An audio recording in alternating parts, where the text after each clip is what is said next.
Hello everybody, I am Shomu Kandigiri. Welcome to my channel.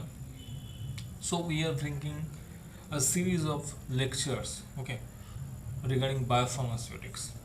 Okay, so this is the first lecture. Many more lectures will be coming up, okay, regarding your different topics of biopharmaceutics step by step. This is the first lecture. In this lecture, we will discuss about the introduction of biopharmaceutics. What is biopharmaceutics and what are the basic applications. देखो biopharmaceutics okay biopharmaceutics it is a word which is composed of actually two words, okay, one is bios and another is pharmaceutics, okay. So what is pharmaceutics? Pharmaceutics means your drug delivery science, that is your tablet, capsule, all other your doses forms, okay. In case of novel drug delivery system, you can consider liposome, okay, neosome, all are your drug delivery system. And bios means here bios means your human body, okay. So in biopharmaceutics, application of these doses forms is happening inside the human body, that is your biopharmaceutics, okay. So according to the definition, biopharmaceutics examines the interrelationship of the physical and chemical properties of drug, the doses form in which the drug is given, and the route of administration on the extent and rate of systemic drug absorption. That means biopharmaceutics deals with the interrelationship of the physical and chemical properties of the drug, the doses form, and the route of administration with the your rate and extent of the systemic drug absorption, okay. So some terminologies, okay. See, in biopharmaceutics, you will have different terminologies. You have to understand these topics. Number one is absorption, okay. You have to understand what is absorption. Then coming under distribution, okay, distribution. Then coming under your elimination, okay. You have to understand all these topics, okay, in very brief. After that, a dedicated class will be there on absorption, and a dedicated class will be there on distribution, and a dedicated class will be there on elimination on this platform, on my YouTube channel, okay. So first, absorption. What is absorption? What is absorption? Okay, absorption is the process or movement of drug, okay, from its site of administration to the systemic circulation, okay. So it is also called as the entry of the drug in the bloodstream, okay, in the bloodstream. It is also known as the entry of the drug in the bloodstream. देखो drug तो stomach से, ये है stomach से blood stream में आ गया, उसके बाद उसको तो डिस्ट्रीब्यूट होना है ना, बॉडी का जो टिश्यूज है वहाँ पे तो डिस्ट्रीब्यूट होना है ना. सो लीवर है, लंग्स है, ये सब क्या है, ये एक टिश्यू है वहाँ पे तो ड्रग को डिस्ट्रीब्यूट होना है ना.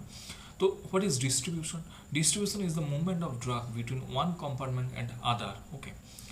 सो कंपार्टमेंट क्या होता है? कंपार्टमेंट होता है जो ये जो लीवर है, ओके, ये जो लीवर है ना, ये कंपार्टमेंट है. लंग्स ये कंपार्टमेंट है. स्किन भी आपका एक कंपार्टमेंट हो जाएगा, ठीक है. देखो कंपार्टमेंट के ऊपर एक डेडिकेटेड चैप्टर होगा यहाँ पे हमारा प्लेटफॉर्म में, मतलब मेरे यूट्यूब चैनल में हम लोग एक चैप्टर ले आएंगे, उसका नाम होगा compartment modelling.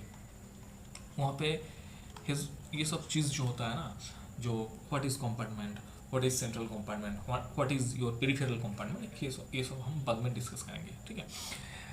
Just remember compartment is a hypothetical thing, ठीक है. Body is made up of different compartments, okay.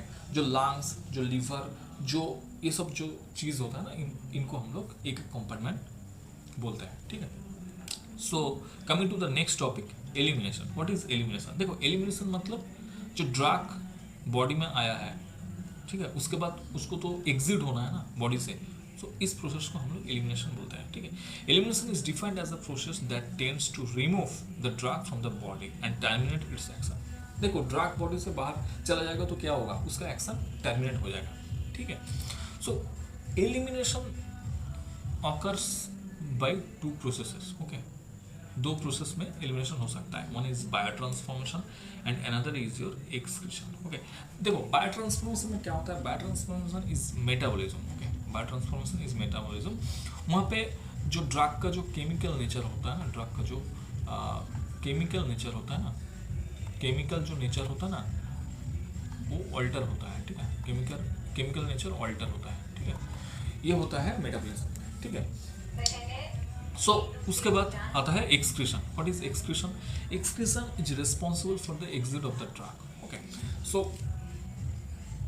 I hope it is clear to you. Then coming to the most important topic, bioavailability. What is bioavailability? Bioavailability is defined as the rate and extent of the drug absorption. मतलब आपने तो drug administrate कर दिया होगा, मतलब patient, ये जो देखो यहाँ पे एक पिक्चर है, ठीक है। ये है पेशेंट, ठीक है। इन्होंने देखो पैरासीटामोल पीसीएम का एक टैबलेट लिया है, ठीक है। बट ये टैबलेट स्टोमक में आया है, स्टोमक, ये है स्टोमक, यहाँ पे आया है, ठीक है। उसके बाद यहाँ से जो बॉडी में सर्कुलेट हो रहा है, ठीक है, बॉडी में सर्कुलेट हो रहा है, ठीक है, बॉडी में सर्कुलेट हो रहा है। तो बॉडी में सर्कुलेट होने के लिए उनको सिस्टमिक सर्कुलेशन में आना होगा, ठीक है। तो कितना ड्रग, कितना अमाउंट में, मतलब ड्रग जितना अमाउंट में सिस्टमिक सर्कुलेशन में अवेलेबल होगा उसको हम बोलेंगे उसका बायो अवेलेबिलिटी, ठीक है। देखो बायोअवेलेबिलिटी इज द रेट, मतलब rate and extent of the drug in the systemic circulation after administration, okay. And it's a very very important, it's a very very important parameter, okay. मतलब जो drug का जिस drug का bioavailability high है उनका pharmacological activity भी high होगा, जिनका बायोअवेलेबिलिटी कम होगा उनका फार्माकोलॉजिकल एक्टिविटी भी कम होगा, ठीक है।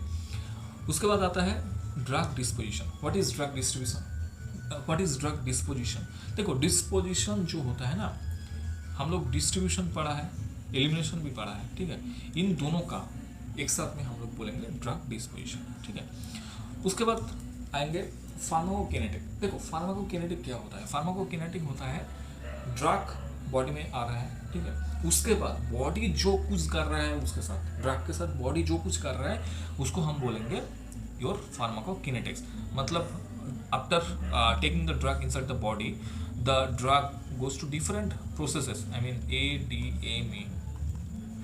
means absorption, D means distribution, M means metabolism and E means excretion, okay. So ये जो सारी फेनोमेनन है ना, ये बॉडी कर रहा है किसका ऊपर? ड्रग के ऊपर, ठीक है। बॉडी कर रहा है ड्रग के ऊपर, तो इसको हम बोलेंगे फार्माकोकिनेटिक्स। फार्माकोडायनामिक्स क्या है? फार्माकोडायनामिक्स होता है जो ड्रग का इफेक्ट बॉडी के ऊपर आ रहा है, ठीक है। ड्रग का इफेक्ट बॉडी का ऊपर आ रहा है। देखो आपका फीवर हुआ है, ठीक है, मान लो आपका फीवर हुआ है, ठीक है। आपने पीसीएम मतलब पैरासीटामोल का एक टैबलेट ले लिया है, ठीक है। उसके बाद क्या होगा? आपका टेम्परेचर, बॉडी टेम्परेचर डिक्रीज करेगा। ये जो इफेक्ट है ना, ये जो फार्माकोलॉजिकल इफेक्ट है ना, इनको हम बोलेंगे pharmacodynamic action of the drug. I hope it is clear to you. Then coming to the picture. देखो ये जो पिक्चर है ना, हम लोग ब्रह्मंकर से लिया हुआ है, ठीक है। यहाँ पे फार्माकोकिनेटिक प्रोसेस के बारे में ये पिक्चर शो कर रहा है, ठीक है। देखो फार्माकोकिनेटिक्स में क्या आता है? एब्जॉर्प्शन आता है और डिस्ट्रीब्यूशन आता है। देखो डिस्ट्रीब्यूशन के अंदर ये डिस्पोजिशन, एब्जॉर्प्शन आता है और डिस्पोजिशन आता है। देखो डिस्पोजिशन के अंदर आप लोग डिस्ट्रीब्यूशन भी देख सकते हैं। उसके बाद एलिमिनेशन के अंदर में मेटाबॉलिज्म एंड एक्सक्रीशन। देखो हमारा जो मेन मेटाबॉलिज्म ऑर्गन है हमारा बॉडी का वो है लीवर है, ठीक है। और जो मेन एक्सक्रीटरी ऑर्गन है वो है किडनी है, ठीक है, वो है किडनी। सो देखो this is the picture which I have taken from सर्जिल, okay. So you can see that after taking the drug, after taking the tablet, मान लो आपने टैबलेट लिया हुआ है, ठीक है। So after taking the tablet inside the body, tablet से ड्रग रिलीज होगा, ठीक है। टैबलेट से ड्रग रिलीज होगा एंड उनका डिसोल्यूशन भी होगा, ठीक है। रिलीज होने के बाद उसका डिसोल्यूशन भी होगा।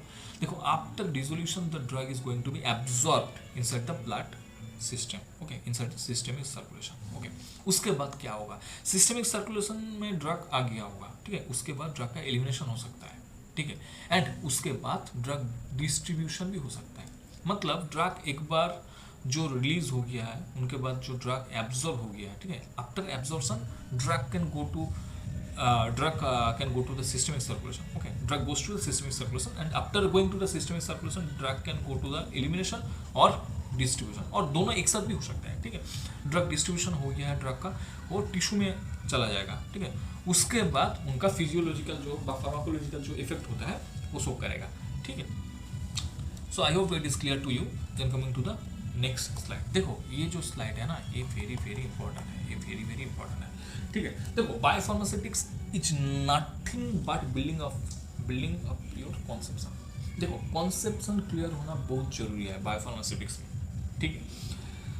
जो पिक्चर है, ये जो पिक्चर है ना, हम आएंगे, ये जो पिक्चर है ना हम आएंगे, उसके बाद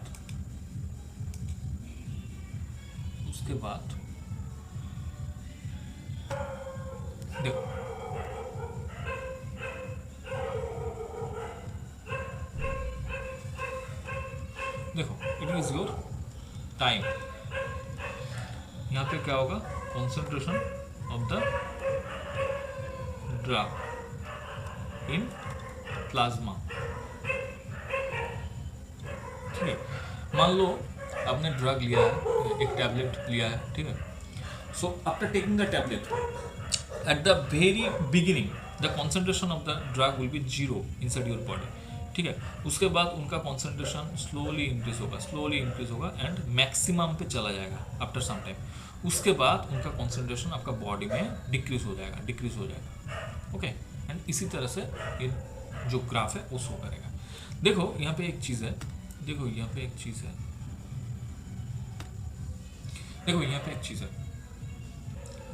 after some time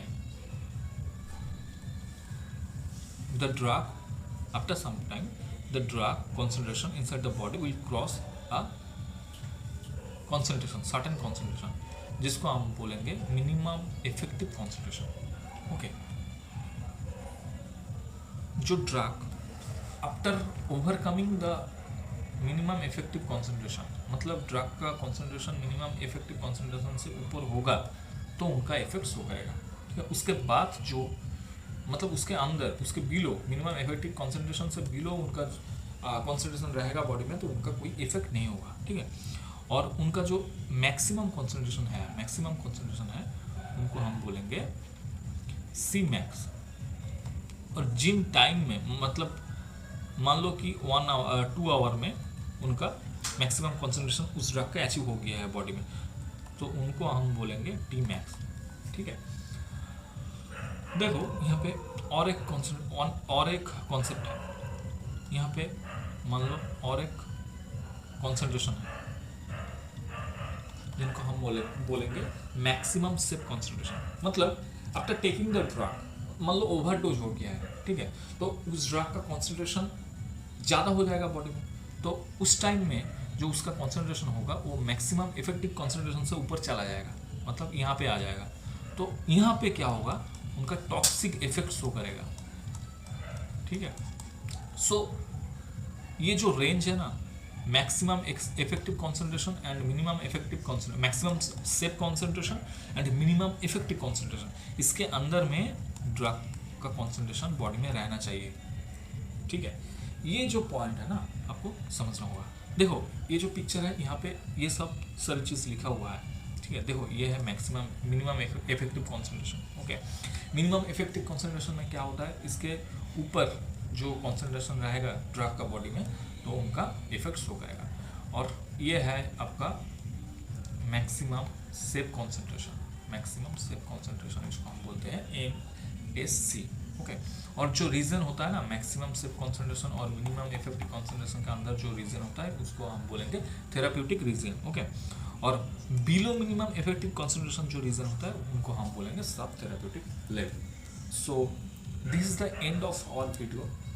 I hope the basic of the biopharmaceutics has been clear to you. Next class में हम लोग एब्जॉर्प्शन के बारे में डिस्कस करेंगे। Please like this video and subscribe our channel. Thank you.